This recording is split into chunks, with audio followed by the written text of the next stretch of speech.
Vocês sabem que uma das coisas, a minha esposa sabe isto melhor que ninguém, sabe que uma das coisas que eu mais fico fascinado, obrigado, é com as mãos das crianças, dos bebés. Eu fico passado porque acho uma beleza incrível e como uma coisa tão pequena consegue ter tudo com uma beleza incrível mesmo. Hoje vamos falar acerca do corpo humano. Eu sei que há alguns mais bonitos do que outros, não é? Nem todos podem ser tão bonitos quanto eu. De qualquer das maneiras, modéstia à parte, natural, mas de qualquer das maneiras é impressionante a beleza do ser humano. A capacidade de olhar para nós e perceber como nós somos criados de uma forma tão incrível e tão fascinante, não é? E quando olhas para o ser humano consegues perceber uma complexidade, uma beleza fascinante enquanto nós desenvolvemos a vida.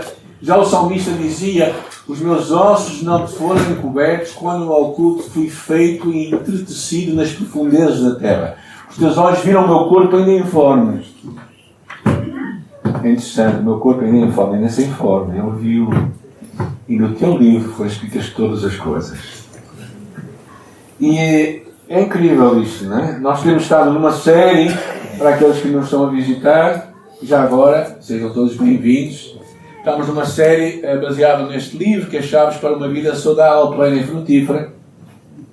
Nós vamos acompanhando durante o domingo e durante a semana nós temos encontros em casas, também aqui às terças-feiras à noite, às 20h30, aqui também nos juntamos para conversar um pouco acerca do livro. Por isso todos estão convidados também a estar connosco. E neste livro nós tratamos da questão da nossa saúde e percebemos que a nossa saúde, que nós vemos que é o nosso corpo, tem muito a ver com o que também está escondido dentro de nós. Falámos nas primeiras mensagens, falámos um pouco acerca do espírito, e depois falámos da nossa alma, que tem a ver com as nossas emoções, a nossa mente, nossos pensamentos e a nossa vontade, que foi o que falámos a semana passada. Hoje vamos falar acerca do corpo humano, deste ser bonito que todos nós temos, não é? Vamos olhar um para o outro e dizer assim, se for adequado, naturalmente, estás bonito, não é? Se for adequado, está bem? Mas é impressionante perceber realmente a beleza. Ao mesmo tempo que há esta beleza e complexidade, também encontramos uma coisa, que é a brevidade dos tempos. Eu acho que este contraste a mim me choca imenso. Como é que algo tão perfeito, belo e complexo pode ser tão breve e passageiro? E a Bíblia fala disso mesmo claramente, não é? Diz que e Ele conhece a nossa estrutura. Alguns já têm meia estrutura, não é? Conhece a nossa estrutura, lembra-se que somos pó. E quanto ao homem, os seus dias são como a erva, como a flor do campo assim floresce. Então acho que este contraste, esta dualidade é muito interessante. A complexidade e a beleza do ser humano, como criado por Deus, ao mesmo tempo que é breve e passageiro, pois os seus anos, diz a palavra, são como o vento. Desaparecem. Nós falamos no início da criação do homem. O homem estava destinado a viver eternamente. Não sei se pensaram já nisso. Mas nós somos pré-concebidos para viver para sempre. Porém, foi dito que da árvore do conhecimento do bem e do mal não comessem, porque no dia em que elas comessem, certamente morreriam. E não somente veio a morte, mas com ela, com a queda, veio que a mulher teria a sua dor multiplicada ao ter filhos, que a terra seria amaldiçoada e produziria espinhos e cardos, e que o homem, com esforço e dor, teria de trabalhar a terra, a fim de ter o seu sustento. Alguns sabem isto melhor do que outros, mas pronto, isso é uma parte. Porém, a Bíblia, é interessante, dá-nos uma outra promessa ainda, de um novo céu e de uma nova terra. Um lugar onde o leão passeará com o cordeiro, onde a dor, a tristeza e a morte não terá lugar, e onde Jesus restaurará todas as coisas para o seu plano original. E tu e eu vivemos entre esta queda da criação do mundo e a sua queda, onde a morte e a dor reinam, ainda por causa do pecado, e a promessa de uma vida plena em Jesus Cristo, onde não mais haverá dor, não mais haverá morte, um novo céu, uma nova terra, um novo corpo.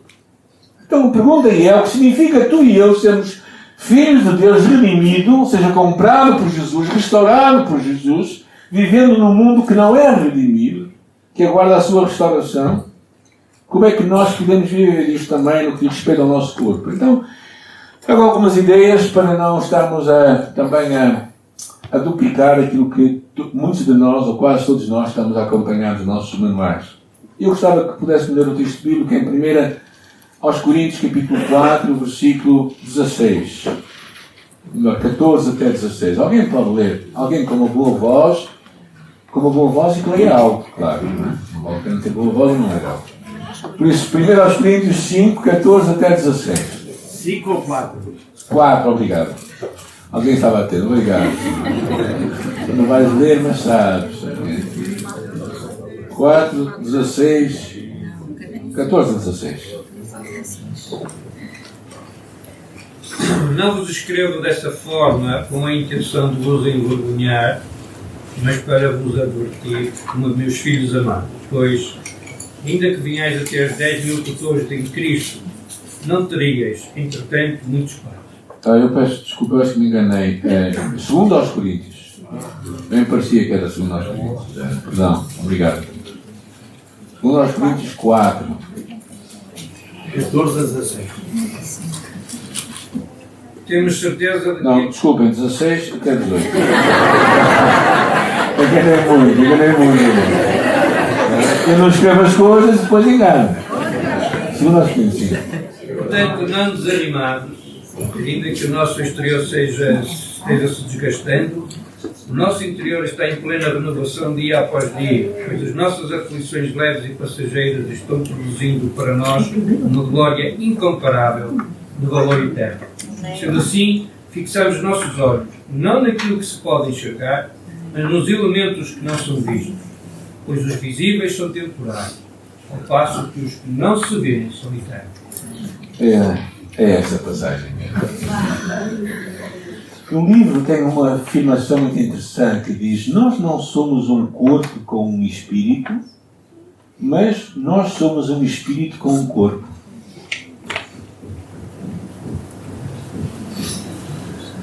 Eu achei esta frase muito significativa. Porque quando Deus nos cria, nós temos um corpo, sim, que é real, mas nós somos um espírito. Nossa identidade é um ser espiritual que tem um corpo. E esta é uma verdade fundamental quando nós encaramos, e a forma como tu e eu lidamos com o nosso corpo também é muito significativo. A esperança que reconhecemos nas palavras de Paulo é que tem a ver com a forma como ele encara a vida e a realidade do dia a dia. E ele fala de dois contrastes muito interessantes. Ele diz que o nosso homem exterior se vai degradando ou envelhecendo. Alguém sabe o que é isto? Quem tem mais de 40 anos pode levantar a mão. Ok. A morte não nos leva a desfalecer, dizia Paulo, nem desmaiar, nem perder a coragem. Mas ele depois fala que o nosso homem interior se vai renovando ou rejuvenescendo. Ele é renovado com a graça e com a esperança. E ele usa uma imagem interessante, que é uma imagem basicamente de uma tenda. Nós temos o nosso corpo numa tenda. Mas ao mesmo tempo há este contraste que eu acho interessante, que Paulo refere aqui de uma forma bem clara, que é a ideia de que nós estamos realmente a envelhecer. É natural, não é? Desde que nós nascemos, nós começamos um processo de envelhecimento. Mas, ao mesmo tempo, também há uma realidade espiritual dentro de nós que não acompanha isto, mas há um rejuvenescimento. Então, Paulo tem aqui uma perspectiva muito interessante. Ele traz-nos um contraste muito significativo na vida cristã, que ele fala entre o corpo fraco e o espírito renovado, entre o presente doloroso e o futuro glorioso, entre as coisas visíveis e as coisas invisíveis e internas. Com isto eu não quero ter aqui uma questão de uma aproximação ao fado, uma aproximação as coisas são assim e não têm que mudar. Não é isso que eu estou a dizer, mas temos de encarar as coisas como elas são. Que a verdade é que todos nós estamos num processo de envelhecimento e todos nós sabemos que temos uma parte espiritual da qual nós devemos ser cuidadosos e cuidar dela também, bem como também do nosso corpo. Uma das grandes lições, eu acho, da pandemia foi enfrentarmos a fragilidade da vida e a necessidade de valorizarmos aquilo que era eterno e duradouro. Não é? Agora, ao estarmos a falar da cura física que todos nós também buscamos de Deus e acreditamos que Deus pode e vai agir em nossa vida, quando nós também pomos em ordem as outras áreas que nós não podemos negligenciar, que já falamos nas outras vezes, tem a ver com as nossas emoções, perdoar o coração, tem a ver com o ato também de nós termos uma mente renovada, fazermos boas escolhas também na forma como nós vivemos, tudo isso. Ao mesmo tempo também não vale a pena termos uma adulação ao culto do corpo, não é? Porquê? Porque verdadeiramente o corpo vai transformando, não é? O que foi preto agora é branco, certo? O que estava lisinho agora está rugoso. Mas pronto, tem outra beleza, tem outro encanto, não é? Eu acho que esta é uma imagem que o apóstolo Paulo vai falando. E ele fala no capítulo 5, diz assim: sabemos que se a nossa tenda, a nossa casa terrena, for destruída, temos um edifício da parte de Deus, uma casa eterna no céu, não feita por mãos humanas. Paulo tinha esta convicção. Mas ele olha para o corpo não simplesmente como algo meramente físico, mas uma das coisas que ele abre, que eu queria que nós abríssemos a nossa mente, que me realmente ajudou imenso a pensar nesta mensagem de hoje, que foi um pouco difícil de fazê-la nascer, foi a ideia de que nós somos o templo do Espírito Santo. Nós quem? Este corpo, onde está o nosso espírito, é templo do Espírito Santo. É um lugar onde o Espírito Santo habita. E ele fala isso em Efésios capítulo 1, que diz: nele, querido, fostes selados com o Espírito Santo da promessa. Ou seja, esta era uma imagem, claramente, de que nós temos temporariamente neste corpo físico a habitação do Espírito Santo, e por isso com isto algumas implicações que eu vou falar mais à frente, mas ao mesmo tempo também vivemos esta realidade passageira, que Jesus dizia: na casa do meu Pai há muitas moradas, eu vou preparar-vos lugar. Ou seja, este era um conceito que Paulo estava a querer dizer, que estava a enfatizar que era a temporalidade da nossa vida. Ao mesmo tempo também que ele nos leva a pensar nas coisas que são eternas. É interessante este comentário de Jim Elliot, que foi Martin Luther King, que ele diz assim: sensato é o homem que gasta aquilo que não pode conservar, a fim de obter aquilo que não pode perder. E a pergunta é realmente onde é que nós investimos a nossa vida, a nossa energia, o nosso entusiasmo. E por isso Paulo, continuando na passagem, ele desenvolve a ideia desta vida de fé. Ele diz no versículo 2, capítulo 5, versículo 2: estando nesta tenda, gememos, desejando ser revestidos da nossa habitação celestial. Pois se de facto estivermos vestidos, não seremos achados despidos. Esta dualidade que o apóstolo Paulo tinha, que ele estava basicamente a uma atitude de confiança em Deus, ao mesmo tempo que ele percebia a fragilidade do momento que ele estava a viver. Mas ele dizia: nós não vivemos pela vista, mas vivemos pela fé. E esta é uma coisa que tu e eu precisamos lembrar nos tempos difíceis da nossa vida, nos tempos em que parece que há mais faturas para pagar do que ordenados para receber, na altura em que nós temos, parece, mais doenças do que saúde. Nestes momentos nós precisamos desenvolver esta visão de fé, esta visão daquilo que Deus tem falado ao nosso coração, de que Deus não se ausenta nos momentos difíceis da nossa vida. Ele está presente. E se calhar mais presente do que nós pensamos. E eu acho muito significativo este versículo em Isaías 54, que diz: por um breve tempo te deixei, mas te trarei de volta com grande compaixão. Porquê que Deus nos deixa por um breve tempo? Porquê que Deus permite que nós passemos dificuldades e lutas, e por vezes até doenças? Porquê que Deus permite que tanta gente que o mundo esteja como esteja? Falámos um pouco isso a semana passada, acerca da escolha do homem. Mas eu acho que em grande parte também para que tu e eu possamos perceber que a vida não depende de nós, da nossa força, da nossa capacidade, da nossa energia, da nossa sabedoria. A vida depende de um Deus que nos ama mesmo assim.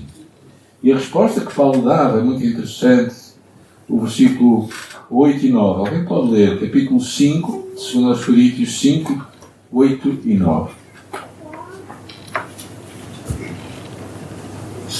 Entretanto, estamos em plena confiança, preferindo deixar o corpo e habitar com o Senhor. É por isso que também nos esforçamos, quer presentes, quer ausentes, para lhe sermos agradáveis. É basicamente uma ideia que era amar a Deus acima de tudo, não é? Queremos, quer presente, quer ausente, queremos ser agradáveis a Deus. A missão de Paulo, e creio que se a tua e a minha, deve ser esta: agradar a Deus, amar a Deus acima de tudo. Porquê? Porque todos nós, no versículo 10, fala, vamos comparecer perante o tribunal de Cristo. Para que cada um receba segundo o bem que tiver feito no corpo, pelo bem ou pelo mal. O bem que tiver feito, quando? Onde? No corpo, não é no espírito só. No corpo. Falam como tu e eu usamos o nosso corpo, bem ou mal. Às vezes, Jesus fugiu claramente, e o cristianismo fugiu de uma visão grega da vida, na qual o físico é mau e o espírito é bom. O corpo físico que tu e eu temos é um dos meios pelo qual nós podemos e devemos glorificar a Deus.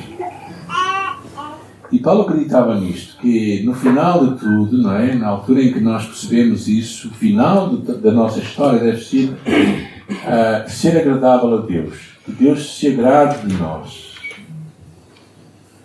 Porque ele desenvolve este conceito, né? Que na outra passagem, aí em 1 Coríntios capítulo 6, que o nosso corpo é o templo do Espírito Santo. Ou não sabeis que o vosso corpo é o templo do Espírito Santo, que habita em vós, proveniente de Deus, e que não sois de vós mesmos, porque fostes comprados por bom preço. Glorificai depois a Deus no vosso corpo e no vosso espírito. Reparem que esta dualidade que ele fala, os quais, corpo e espírito, pertencem a Deus. E aqui este conceito de que o corpo é a habitação do Espírito Santo dá a ideia de que nós somos mordomos. O que é um mordomo? É alguém que cuida daquilo que não é seu. Tu e eu somos mordomos deste corpo bonito que Deus nos deu. Certo? Bonito que está em ser. Ou seja, tu e eu somos responsáveis da forma como usamos o corpo que Deus nos entregou. E de certa maneira iremos prestar contas disso a Deus. Agora, o que é que nós fazemos com aquilo que não nos pertence? Devemos cuidar. Deus é quem está dentro do meu corpo e Deus é o Senhor do meu corpo. E aí nós começamos uma série de perguntas que podemos começar a lançar sobre nós. Deve ou não um cristão ter certos hábitos? Deve ou não deve consumir álcool, café,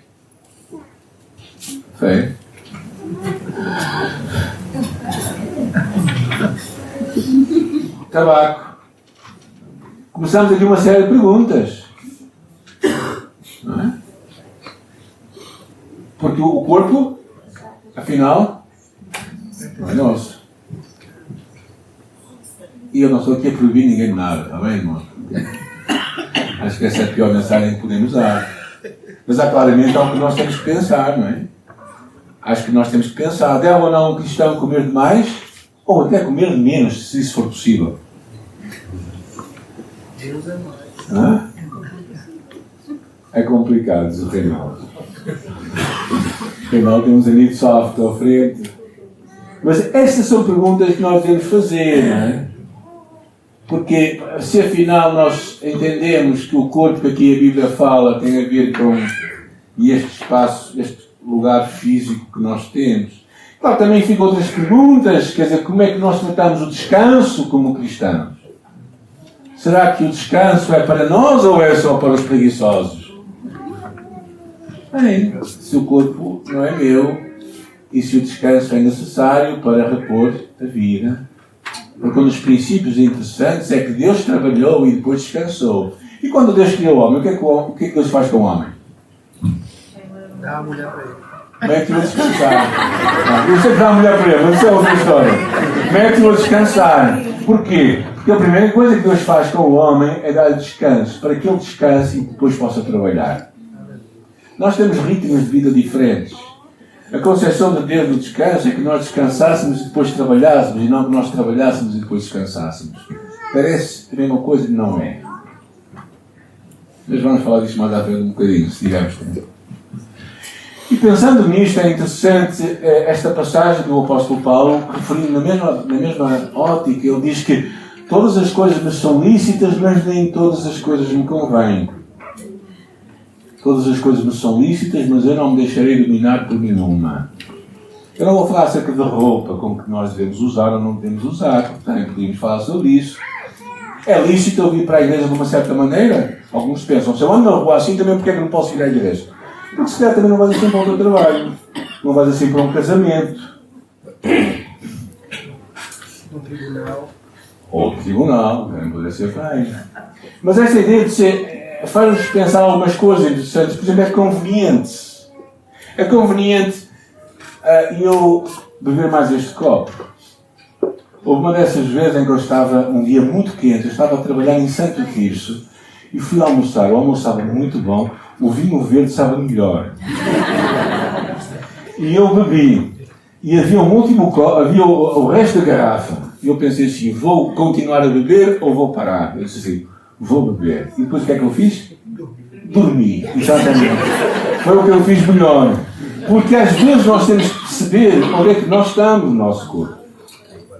E precisamos também perceber os sinais. Então esta pergunta é se é conveniente.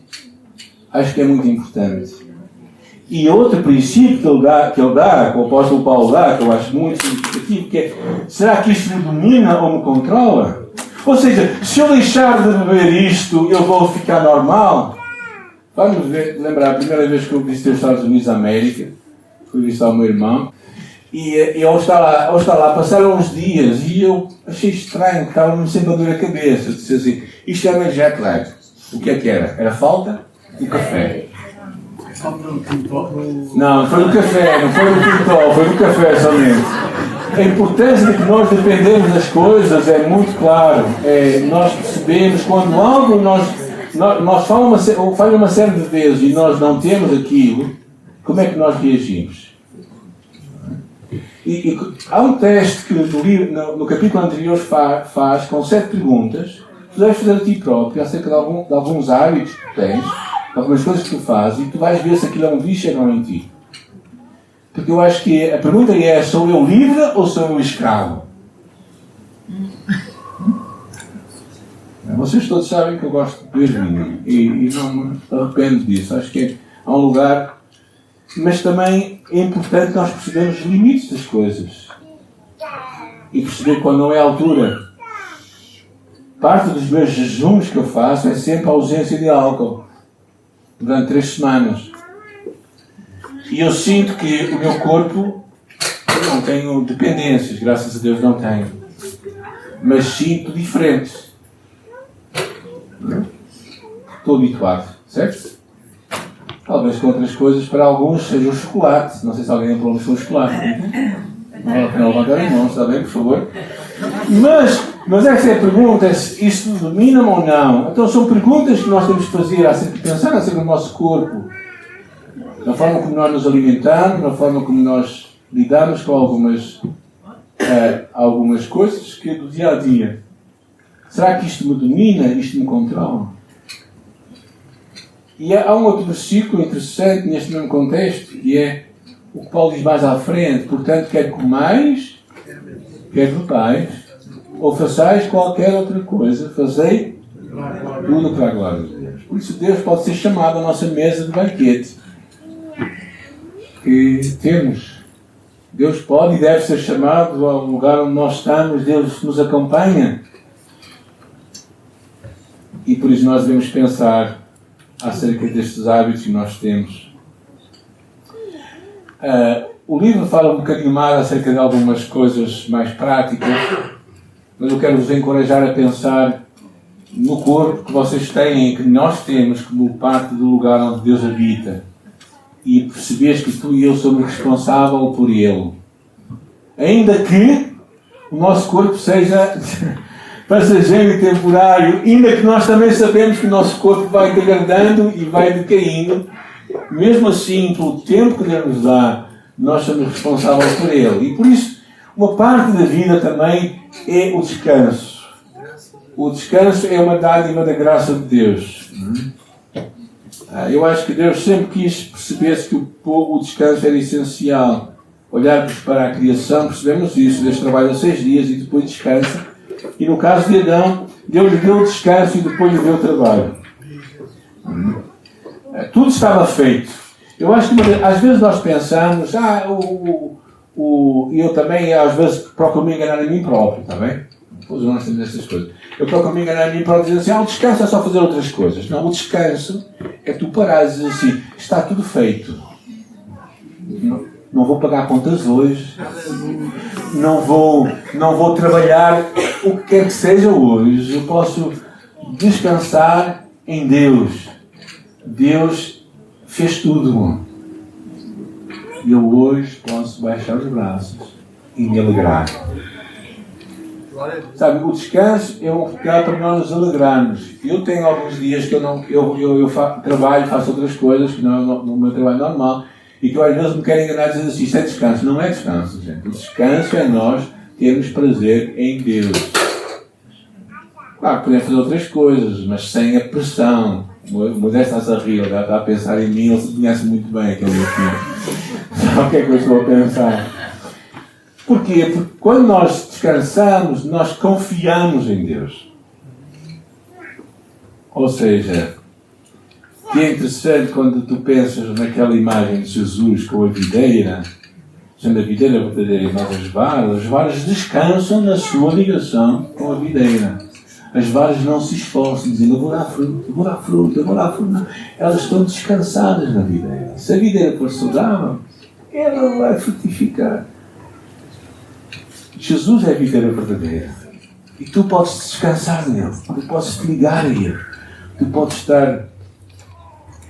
E é interessante esta passagem lá em Isaías capítulo 40, que diz, até os jovens se cansam e ficam exaustos, e os moços tropeçam e caem, mas aqueles que esperam no Senhor renovam as suas forças, vão alto como águias, correm e não ficam exaustos, andam e não se cansam. Dizem que o segredo da águia é aproveitar o vento. Ela não se esforça, ela deixa-se. E tu e eu precisamos de esperar o vento quente de Deus para nós. A ideia por trás da palavra descanso é a ideia de esperar. A ideia de juntar também. É uma ideia como os fios se juntam numa corda para ficarem mais fortes. Também tu e eu precisamos de nos juntar a Deus para ficarmos mais fortes. Precisamos de descansar nele. Precisamos de crer que Ele tem tudo o que nós precisamos. Não é? E à medida que nós prendemos as nossas asas e descansamos nele, Ele renova as nossas forças e nós nos erguemos.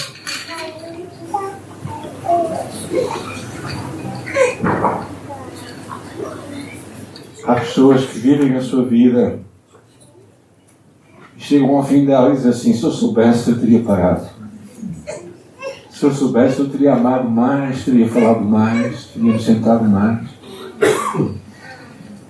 Isto não é um convite para nós não trabalharmos de uma forma ativa, mas quando trabalhamos, quando descansamos.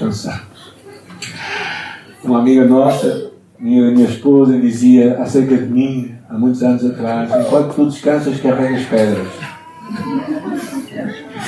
E há muitos de nós que temos de alguma forma aqui um chip com um fio cruzado em que não nos permite descansar e aproveitar. Nós, tu e eu, nós não somos espíritos com corpos. Desculpa, nós não somos corpos com espírito, mas somos espíritos com corpos. A quem Deus nos deu para cuidarmos dele. como bons mordomos. Na forma como nós nos alimentamos, descansamos, exercitamos. Não foi exercício físico, porque não quero que fique cansado hoje, também, mas faz parte da vida também. Tudo seja para a glória de Deus. Ao mesmo tempo que tu e eu precisamos desenvolver este conceito de que nós temos um tabernáculo, uma tenda passageira e temporária, a qual, que por mais que cuidemos dela, nunca será eterna, nem deixará de envelhecer e perder o brilho. Ao mesmo tempo, também temos a certeza de que devemos ser mordomos deste corpo que o Senhor nos entregou. E eu gostaria de terminar com uma palavra do apóstolo João, na primeira carta de João: amados, agora somos filhos de Deus. Ainda não é manifesto o que devemos de ser, mas sabemos que quando Ele se manifestar, seremos semelhantes a Ele, porque assim como Ele é, nós também o veremos. E lembrando Romanos capítulo 12, versículo 1, rogo-vos, irmãos, que apresenteis amém, que é o vosso culto diário.